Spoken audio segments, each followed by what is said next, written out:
Test.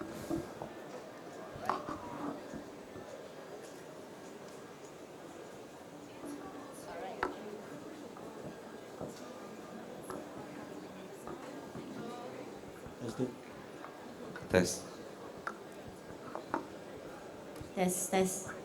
All right. Good afternoon, everyone. So everyone had lunch ready? Is it possible for me to request for all the audience to be filling up the front rows?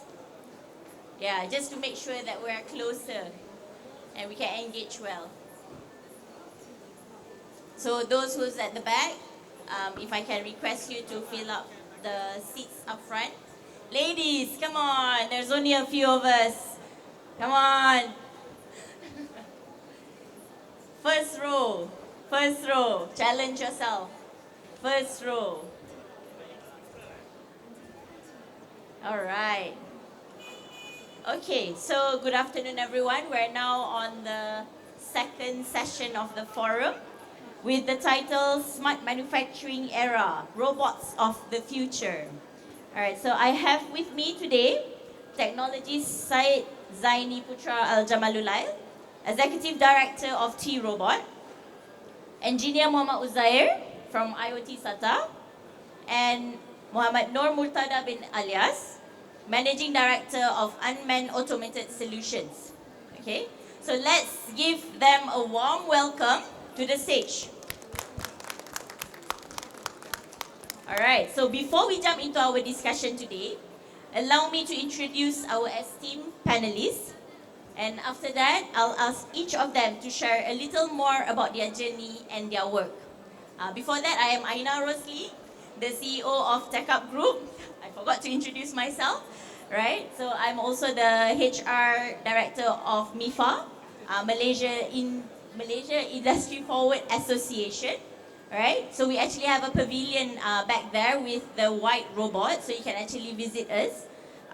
Okay, so as the panelists, first we have technology side Zaini Putra Aljamalullail, Executive Director of T-Robot, a leader in the field of robotics and automation. Technology side Zaini has been at the forefront in implementing smart manufacturing solutions across various industries.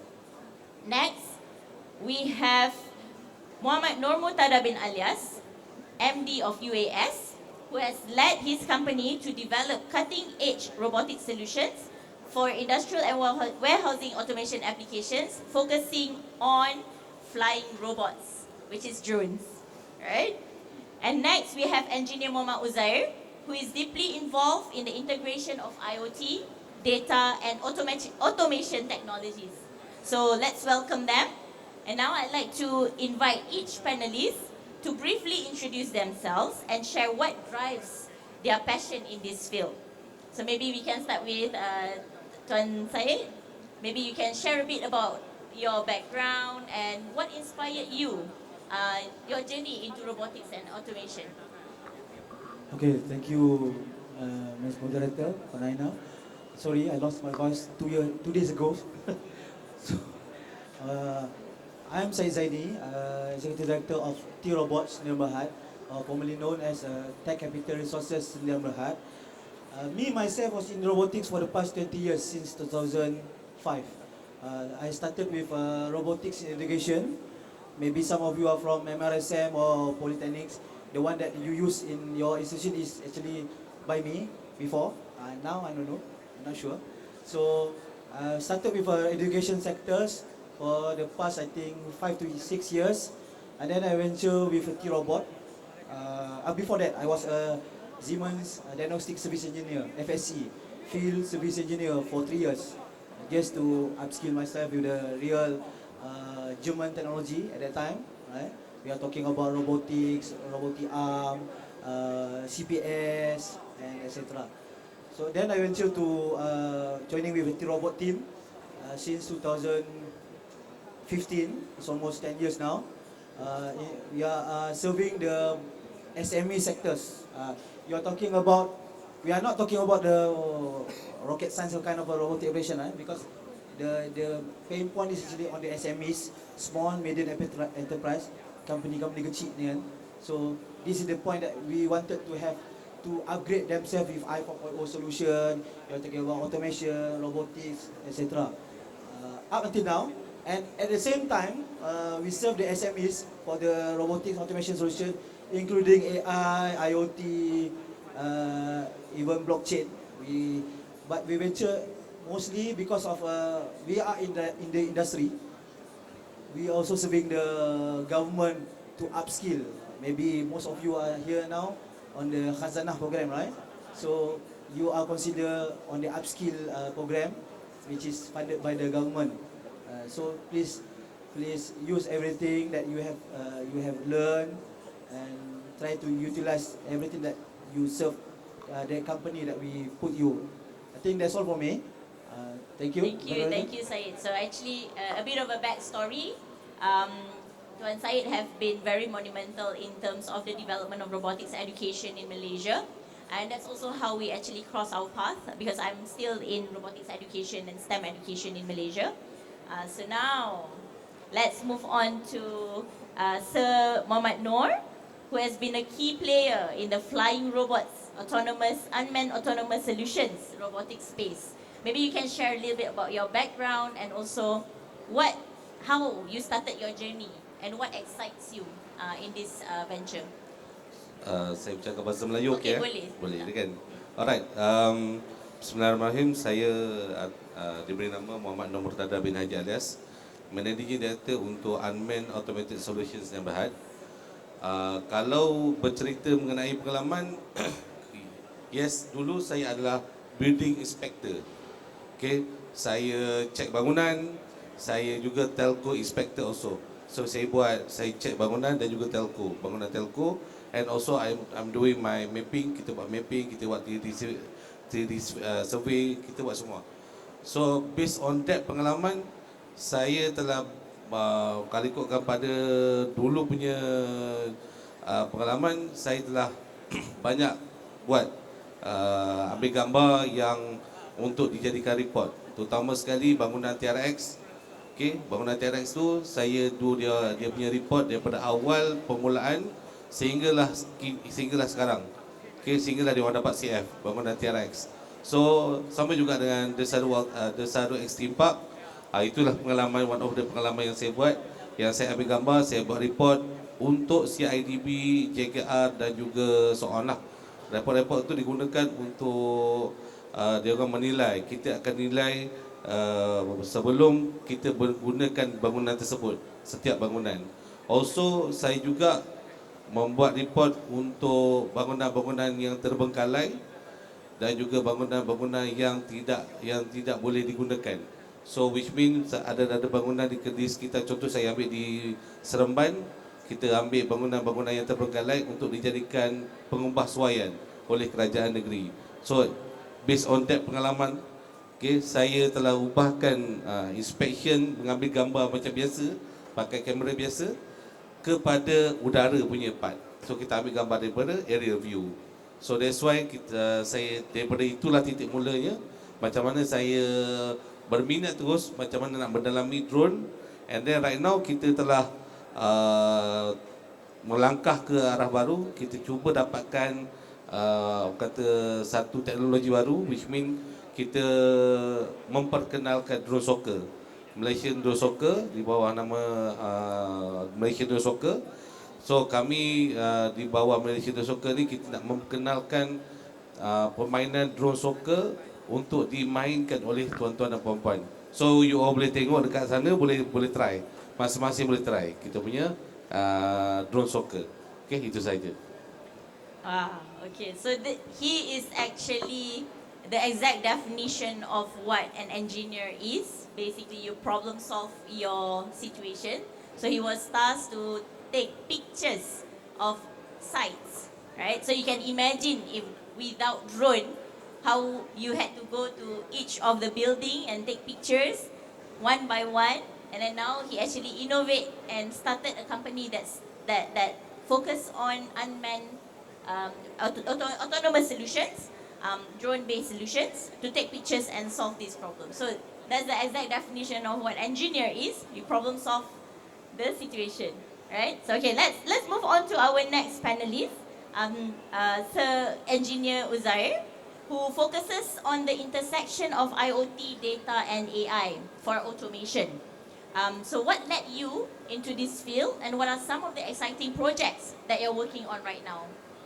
Okay, thank you for giving me the chance. Hello everyone, it's Uzair here. Talking about for myself, professionally I'm an engineer. I start from the industrial automations.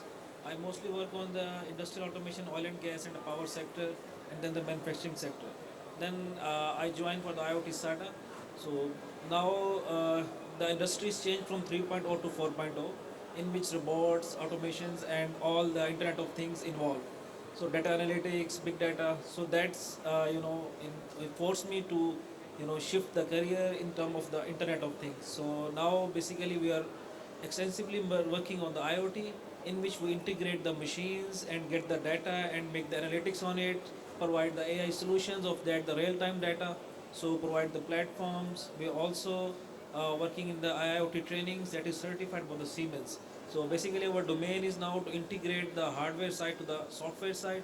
We have our own dedicated solutions in the manufacturing side, like manufacturing execution systems, OEE, the daily production monitoring, all the stuff.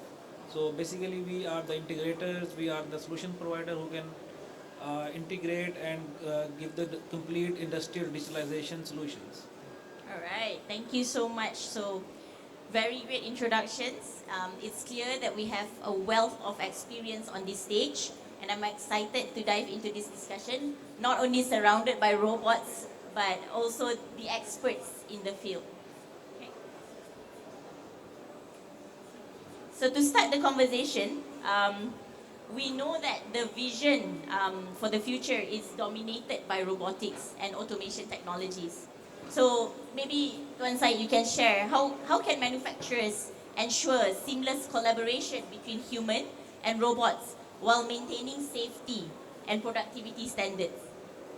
Okay, thank you, moderator, for the questions. So the question is, how do you maintain the collaboration between human and robot? I think I can start with my explanation that the misconception of the mass people that they are thinking that robot will replace human.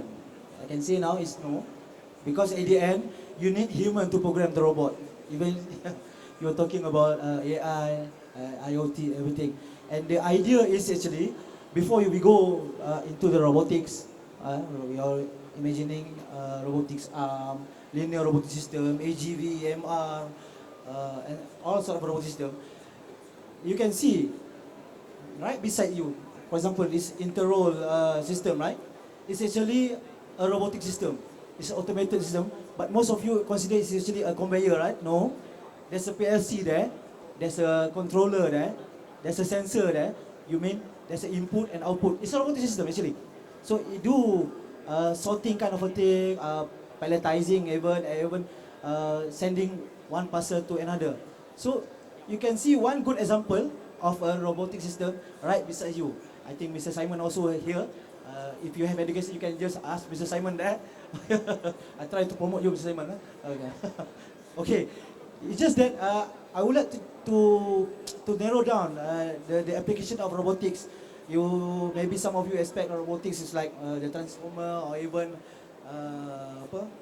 macam-macam robotic system yang berbentuk humanoid based kind of a system. No, as long as there's a controller, there's an input, there's an output, and with i4.0 application, you can integrate and manipulate the data, and the robot itself can make a decision based on the real-time data. You imagine. Later on, we have automation, and we go on the robotics, then we go to IoT and even AI. The problem is because I'm talking about the SMEs in Malaysia, not considering the other country. In Malaysia itself, the previous forum this morning, they are talking about where are we, SMEs. We are actually, he said it's actually supposed to be 2.5, but there's no 2.5. We are in between of 2.0 and 3. You imagine? We are talking about semi-automated system, that's from manual to auto. So you see the gap now. But because of our i4.0, maybe you yourself or the participant or even the panel here, we can actually try to bring the awareness that under the iPhone 4.0 pillars, there's a 12 pillars of iPhone 4.0, right? So maybe you can secure on the what is digitization first. Then you can also see the meaning of digitalization. Then you go to automation and robotics, AI, IOT, etc. So some of the people asking me where to start SMEs. It's actually you have to start with the digitization first. Your raw data you have to digitize first.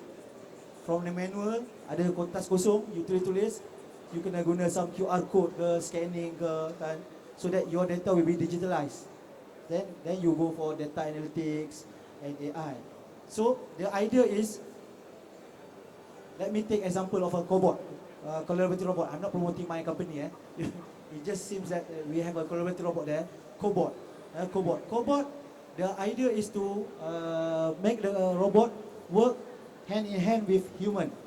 So kalau kata you sebelah robot, you buat kerja, robot do sorting, you masukkan parcel, contoh autonomously kalau kata you tiba-tiba tersentuh robot, dia akan berhenti tiba-tiba. So that's the idea of iPhone 4.0.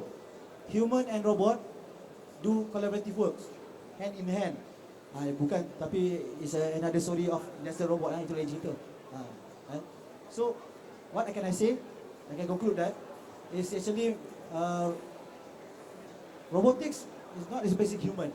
That one, you don't worry.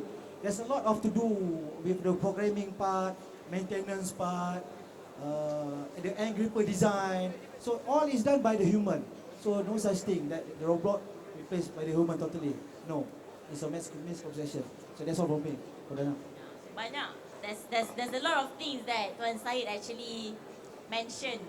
IR 2.0, 3.0, 4.0, so now 5.0, right? So I hope that the audience is very clear in terms of where things are, in terms of the stages of the manufacturing field, because this will basically set the stage in terms of your understanding of how you can improve.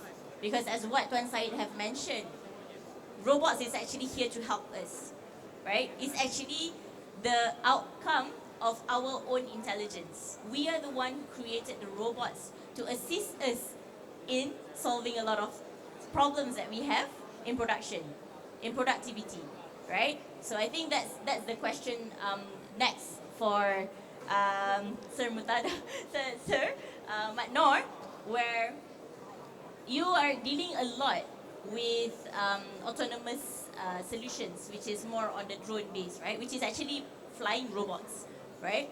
So how can you share maybe in terms of your experience, how the collaborative action between robots and human, and how it made your life much easier? Based on pada saya punya pengalaman before this, I'm a building inspector. Okay, saya juga telco inspector juga, which means saya check setiap telco, bangunan telco di seluruh Malaysia. Okay, I have been good for 2,551 2,551 tower di seluruh Malaysia, termasuk Sabah dan Sarawak. Okay, saya pergi ke semua tempat, saya pergi check. Okay, apa yang saya buat sebelum ini, before this saya panjat. Saya check, saya panjat secara manually, saya ambil gambar telco, gambar setiap telco tower lah. Berapa lama tu yang ambil tu? Itu mengambil masa dalam 7 hari untuk ambil gambar. Sebab you kena panjat, you kena turun bawah balik, you ambil data, you collect data, and then you kena buat report, and then you tengok ada something wrong, you kena naik atas balik, and then you akan ambil gambar. So what happened is, bila saya apply, on that time saya menggunakan Phantom 3. Saya ingat lagi DJI Phantom 3 saya baru beli dengan harga RM7,000. Okay, dengan saya punya gaji upah yang saya ada sebelum tu, saya beli Phantom 3. On that time saya ubah, and then surprisingly saya telah ubah, saya dapat menyelesaikan report untuk satu tower dalam masa setengah hari saja. Which mean benda tu dah ambil masa yang sangat singkat. Dan saya applykan itu pada semua. That's why saya boleh cover untuk 2,500 telco tower di seluruh Malaysia. So kalau ikutkan pada pengalaman itulah, that's why sebab most of the telco tower punya owner ataupun dari segi macam Celcom ataupun Maxis, dia orang nakkan kepada result cepat. Dia orang nakkan report tu cepat. Dia orang nak tahu manakah telco dia orang yang ada masalah problem yang contohnya macam rusty ataupun wiring problem. So dia orang nak tahu mana tempat yang paling dia orang nak yang paling bermasalah. So dia orang akan solve that problem. So bila kita bagi pada dia orang awal, so dia orang akan cuba selesaikan masalah tersebut. So that's why bila dia orang nak capai daripada 3 on that time 3G ke 4G memang cepat. And then bila 4G ke 5G lagi cepat dia orang apply. So that's why bila saya ikut pada pengalaman saya, bila kita apply teknologi itu ke dalam kita punya kehidupan, dalam kita punya kerja, dia boleh memudahkan kita. So saya memang encourage all the student lah, pada semua sekali untuk upskill. So you jangan takat tu saja. Bila you belajar tentang engineering, setakat tu je. So you kena pergi, dia macam mana nak dapatkan pengalaman dengan you punya pergi buat latihan, training dan juga upskilling dengan reskilling. So bila you buat upskilling dan reskilling tu, you akan dapat banyak pengalaman. Itu saja. Yeah, so I think that's a very good point because it's actually productivity kan. At the end of the day is you want things fast. Macam kita sekarang, I mean all of us, if half an hour you imagine you don't have 4G connection, what would happen? You will start blaming the whole world, right? Yeah, so actually it starts with Cik Mano.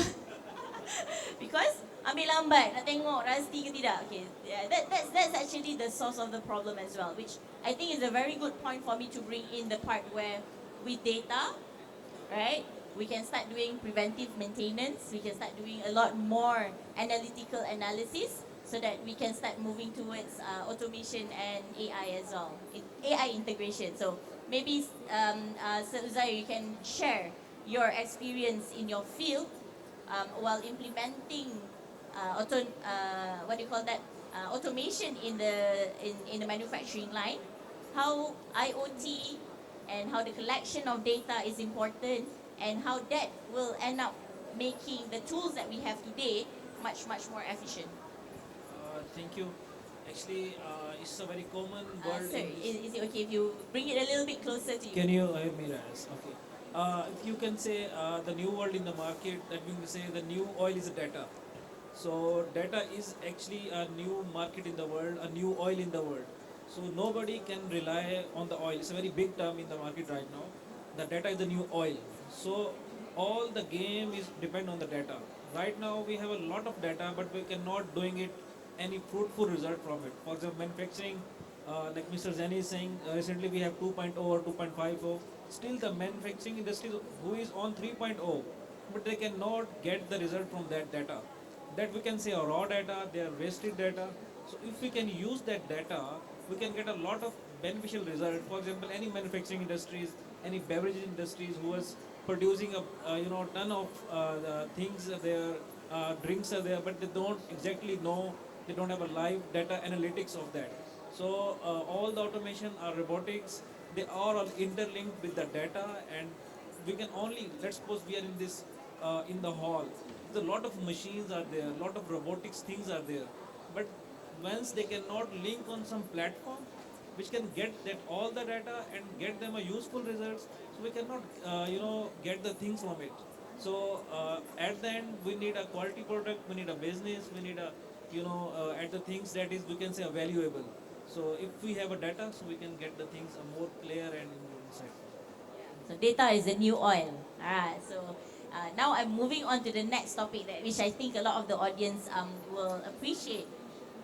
Job displacement, I think Tuan Syed mentioned just now, due to increase of automation, right? So maybe I can get your thoughts on this and how can industry mitigate or manage this perception or myth, I would say, in terms of job displacement?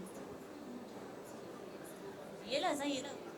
Okay, aku ambil Abang Ali punya soalan. Okay. Okay, like I said before, the robotics automation system will not ever be replace human fully. Maybe some part of the idea is the robotics to the end game is actually all about productivity, to increase output, reduce cost. So productivity is good. So that's what been done by MPC, Malaysian Productivity Corporation, to increase the productivity. So by implementing robotics, you reduce your cost and maximize your output. So it's contribute to the production. What we do in SMEs actually, we create our own robotic system. Instead of because SME, if you're talking about SMEs, macam kilang kicap Mak Mah, kilang kicap, kilang tin kecil ni kan, kilang botol air. It's all SMEs all. You're not talking about macam big boys macam Petronas ke ataupun sorry to mention name lah, Pro2 ke Proton kan. That itu semua tu big boys. They can afford to have a robotic arm macam nak cerita semua banyak kan nanti yang sama kan. So robotic arm industrial robot, articulated robotic system tu. So SMEs is not